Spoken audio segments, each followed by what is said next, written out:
Hi, I'm Jack Draper. Shout out to QualityShot Tennis. Hey guys, and welcome back to the channel. It's another preview and prediction video, and we have a blockbuster matchup to get through. Carlos Alcaraz versus Alexander Zverev, a replay of the Madrid final last year, and of course, a replay of the Roland Garros matchup from last year as well.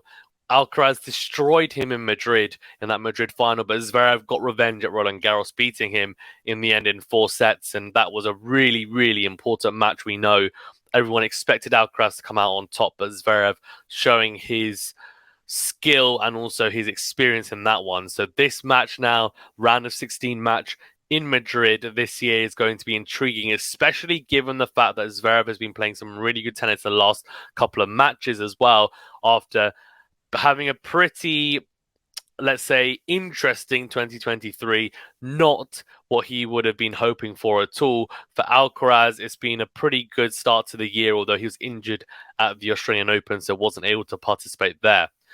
Before we get into it, though, remember to that like button, do subscribe if you are new, and also do leave a rating or review if you're listening on a podcast platform. On top of that, thank you to our members. You guys are legends. You genuinely are. Really appreciate your support, of course. And if you do want to support the channel, you can do so by hitting that join button as well. And also, if you're listening on a podcast platform, you can also contribute to the channel as well.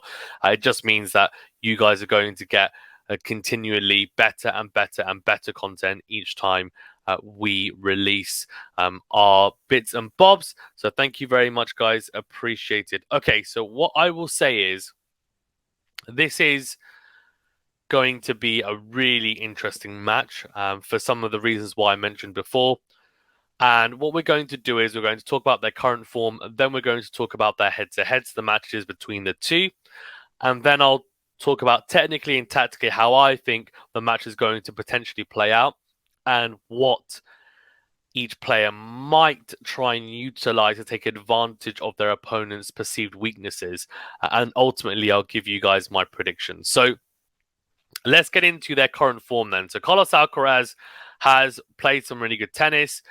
He won Barcelona last week. I was about to say last year. He did win it last year as well. Did he? Yeah, he did. He did win it last year. But he defended his title in Barcelona, which is great. And then in Madrid, he beat Ruusuvuori in 3 sets. That was a little bit hairy, I have to say. In my opinion, didn't play particularly good tennis in that match. He really didn't. He turned it on in the last set, but his forehand was all over the place for large parts of that match. His unforced error count on that side was just horrific, and it just seemed like he wasn't quite timing the ball very well on that side, to be perfectly honest with you. And it was definitely a match to forget, probably, for Alcaraz. Ruusuvuori served really well, I have to say. And that's something that Zverev, if I was Zverev, I would look at that Ruusuvuori match and think, what was he doing well? Because he's not too dissimilar in style to Zverev, in all honesty.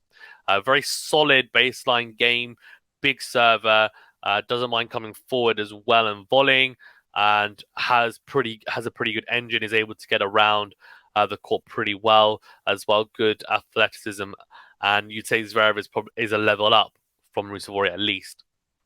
So that was an interesting match, but Alcaraz in the end came through it, as champions do. And then against Dimitrov, a much better display, you'd say.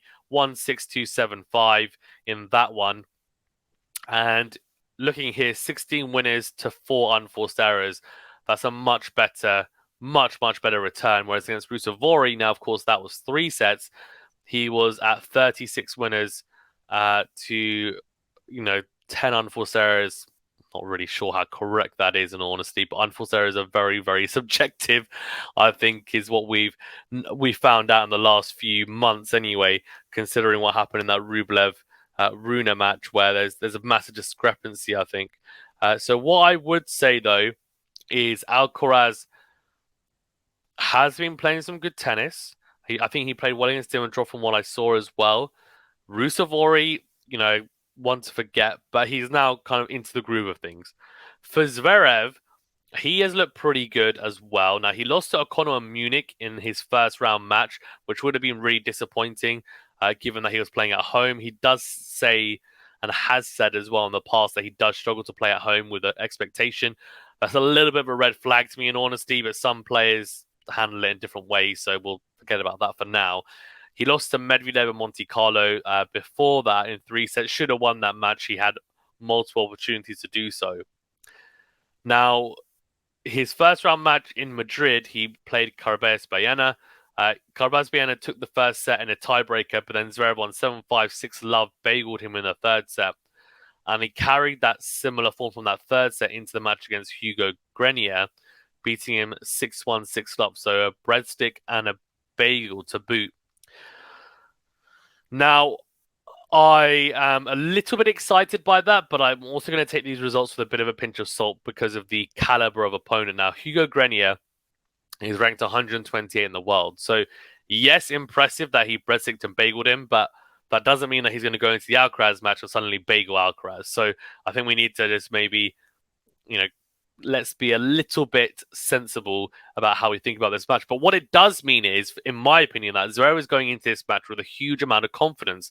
And he would have also, as I said, looked at that Ruusuvuori match and thought, okay, I can take a lot of confidence from this. And the biggest thing for me, the biggest positive from that Grenier match, which, to be fair, has, well, the majority of the factors when it comes to serving aren't really affected by the returner too much. It's more about yourself and how many first serves you're able to make and how you're executing it.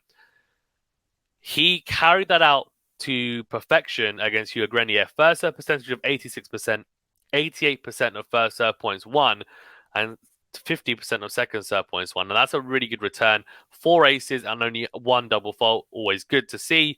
25 winners, 5 unforced errors. And this is the stat that I think is really important. And I do think he needs to utilize this against Alcaraz. And we'll talk about it in a bit more depth in a second. 17 out of 20 net points won. 85%. So that's coming to the net 20 times in that match against Hugo Grenier. I think he needs to do something similar against Alcaraz, who's a completely different level and caliber. But if we're talking about how Zverev needs to try and make Alcaraz feel uncomfortable and how he's going to be able to win this match, I think that is going to have to be a factor, is his net play. Now, let's then talk about their head-to-head. So Zverev had actually never lost to Alcaraz, although they'd only played each other twice before that Madrid match. And he beat him in Acapulco in 2021. And in Vienna, both straight set wins on hard courts. Then in Madrid, Alcaraz absolutely dismantled him. Now, I think we need to take that, not with a pinch of salt, but we need to maybe realize that he was coming off a massive high after beating Nadal and Djokovic back-to-back. Then he came to Zverev. Now, Zverev is definitely, sorry, Sasha Zverev, but you're definitely a step down from Djokovic and Nadal. And Alcaraz, I think, just found it easy, to be honest with you, after playing such a high level. And he beat him 6-3, 6-1. Really easy. Also, Zverev had played a really tough match as well the night before, which wouldn't have helped Zverev, I don't think, in that sense. And that's one of those things that he would have struggled, and that's understandable to say the least. And he did complain about it after. Zverev, they then faced each other in the quarterfinals of Roland Garros, and Zverev won 6-4, 6-4, 4-6, 7-6, 9-7 in that tiebreaker. Now, that's pretty tight, right? That's pretty tight, but it's still a very, very good win to have over him. And he came to the net 43 times in that match. And yes, only 56% was success rate, only 56% success rate, but I think it was the right move. 39 winners to 34 unforced errors. Alcaraz at 46 winners to 56 unforced errors. Both players come to the net a lot, trying to be aggressive and be proactive. Right, okay, so how does this play out then? So we talked a little bit about their form so far and also their head-to-head. So how does this match play out in this Madrid round of 16 clash? So there's a few things that I think need to happen for Zverev to win, and let's talk about that first. Zverev needs to be serving like he did against Grenier. If he does, he gives himself a really good chance, because we know Madrid definitely rewards big servers because of the altitude. Yes, it's a clay court, but the ball still does zip through. It's still not going to be and play like the Australian Open, for example, but the altitude does help the big servers. So if you're Zverev, you're thinking, well, okay, I've had a really good serving day against Grenier. Let's try and keep that. and not only try and keep that, but also hit my spots and make sure that I'm backing up my serve well. He needs to try and keep the points short on his serve. He really does. Getting dragged into longer rallies against Alcaraz is not a good idea, in my opinion. And the reason why I say that is, yes, Zverev generally has a pretty good shot tolerance, I would say, but Alcaraz not only does, if we're talking about an Alcaraz who's playing, a good level of tennis that, we've become accustomed to seeing, not only is his shot tolerance good, but he's able to step it up very quickly. And the problem with Zverev, in my opinion, when it comes to these longer rallies is, in a lot of instances, he isn't clinical and he tends to get then comfortable in cross-court exchanges, hitting very loopy ground strokes. And against most players, you can get away with it because they won't be able to hurt you too much, and Zverev's defense is quite good for the most part. But Alcaraz is very, very clinical in these types of situations, and he will attack as soon as he gets the first opportunity to. And that will hurt Zverev because despite Zverev being a good defender, you can't defend against someone with the type of firepower that Alcaraz has consistently and successfully, throughout the whole match. Like it's just not doable. And Alcaraz, what he will do, especially with Zverev, he tends to hit this very loopy forehand down the line, which you'll see because he's trying to target the opponent's backhand. Alcaraz will run around that, and he'll hit into out forehand or into in forehand, and he'll hurt Zverev big time. He'll hurt him big time in those exchanges, so he needs to be careful, Zverev. The one thing that I will say in terms of an exchange that I don't mind Zverev going longer in is the backhand to backhand, because he has an elite two-handed backhand. He definitely has an elite backhand, and I kept on saying about Alcaraz struggling against players with elite backhands, and that was Djokovic and Zverev. And then we talk about a one-hander in Musetti, and then we talk about another two-hander in Sinner, and those are the losses he had last year. Those are the losses, right? So, also lost to Nadal. He's a lefty. I think we know why he lost to him as well. Nadal knows Alcaraz's game, but let's just say Zverev has a big advantage in that. That is probably, I'd say the serve and the backhand are the two big advantages that Zverev has over Alcaraz, and he needs to utilize those as much as possible. He needs to make sure that he really bangs the drum with those two assets that he has. The serve has to be on point, and his backhand needs to be on point as well. He needs to be pummeling the Alcaraz backhand and making sure that he drags him into those exchanges backhand to backhand. And then he needs to be the one being proactive on the backhand down the line, because his backhand down the line, when it's firing, is a real indicator that Zverev is playing really good tennis. And it's a very good backhand down the line as well. And even though Alcaraz, generally speaking, is very good defensively, Zverev does have the firepower in those types of scenarios to win points, induce errors from Alcaraz, or even hit winners as well. So I think he needs to be very confident in those exchanges and make sure that he gets a lot of chances to attack on that wing. I think in the forehand to forehand, he's going to struggle, in honesty, because I just think Alcaraz, for the most part, even though actually in some matches Alcaraz's backhand is more consistent, it's not as hurtful. It's not really as much of a weapon, but the forehand is, and that's where Zverev is going to have issues, because his forehand cross, Zverev's that is, he can find good angles, he can find some decent depth, but it doesn't really penetrate through the court. And on a clay court, he does get away with it a little bit because he puts a lot of topspin on the ball, so it kicks up. So, it doesn't sit up as much as it would on other surfaces where it's just, it's just such an attackable ball. But it's still attackable on this surface for someone like Alcaraz, who doesn't mind taking the ball on the rise. And that's where Zverev needs to be careful, because he gets stuck in that exchange and he's in big, big trouble, in my opinion. He needs to try and get out of that ASAP. And whether that means trying to go forehand on the line, and I know, as I said, it is a bit loopy, but maybe Alcaraz hits a backhand. Maybe it's not a backhand, but if he hits a backhand, he might go backhand line try, go behind Zverev. Then Zverev could be in trouble, because despite being very good generally in terms of his movement, given that he's 6'6", trying to double back and change direction in that way with someone with such big limbs, it's not easy, and he could be wrong-footed a few times in those exchanges as well. So we've talked quite a lot in depth about the ground stroke exchanges and how those might play out, and let's quickly talk about net play, and then we'll finish off on serve and return. So I do think it's important that Zverev comes to the net, and yes, he needs to be calculated as to when he does come to the net.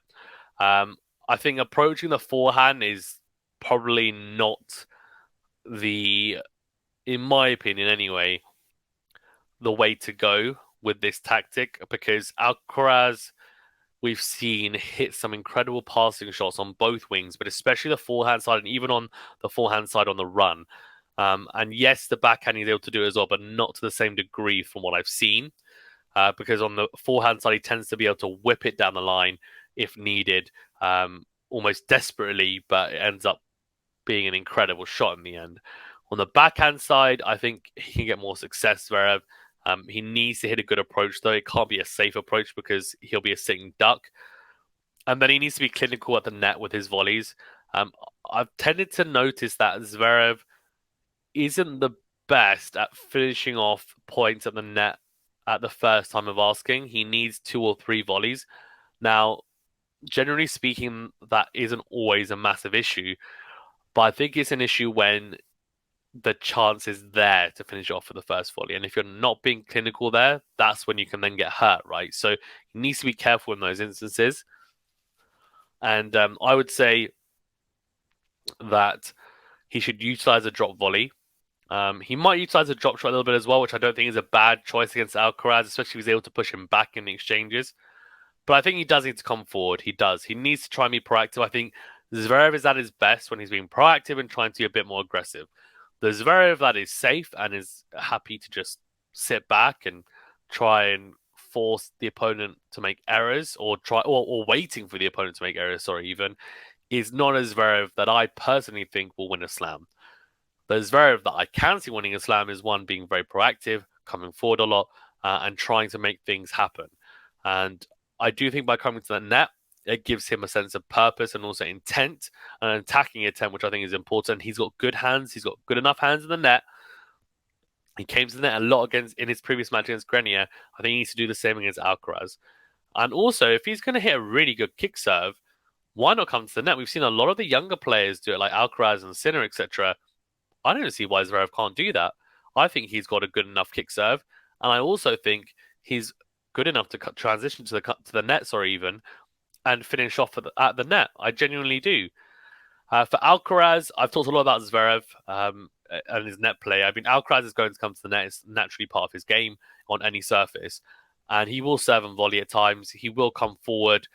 He'll hit a lot of drop shots. Zverev needs to be careful in the sense that the other thing about hitting those very loopy and slow ground strokes is that it sits up and Alcaraz can then hit a lot of drop shots. And Zverev is on the defensive and 2-3 meters behind the baseline. He tends to be very much behind the baseline, in some instances more than I think he should be.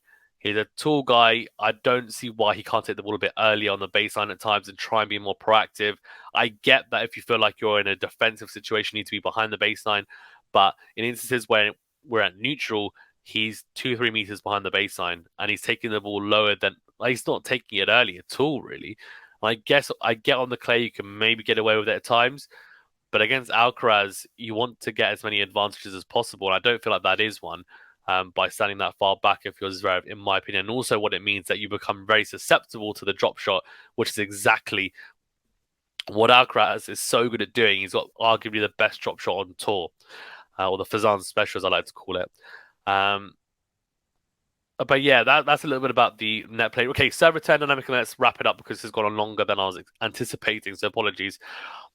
Alcaraz's serve is an interesting one. It's definitely not the finished article, and he does turn it on at times, and he has been hitting some aces in Madrid and trying to hit spots, and that's great. On the ad side, it's not safe, but he does try to be economical on that side and hit a lot of kick serves to the backhand, even on first serve. but then try and finish off the points in the net. So you won't see a lot of aces from that side, or a lot of unreturnables even at times, but you might see a lot of shorter points where he's trying to finish off the point, either going into him with the forehand or coming to the net. And that's fine. I think Zverev needs to try and take advantage there because he knows what's coming. It's going through the kick serve to the backhand on the ad side. Mentally prepare yourself and try and go hard and angled with that backhand and make it awkward for Alcaraz. Try and make him change up his game plan on that side. Make him have to hit variety, and that might mean that you get more second serves. Why not, right? If you're Zverev, you need to be more. He's a very good returner, Zverev, very good. And I think he needs to be on the spectrum of returning. I think he needs to be on the more attacking side here, and be more proactive. And especially on the juice side and on the forehand side, it tends to be very loopy. That's okay on the first serve, to be fair. On the second serve, Alcaraz has got a pretty good kick serve for second serve as well, in honesty. But Zverev is a tall guy. And especially on the backhand side, he's very comfortable taking it shoulder height. So he just needs to make sure that he is getting as much as possible from the return without making mistakes. So pushing and pushing and pushing to get as much of an advantage as possible in return without hitting a lot of unforced errors.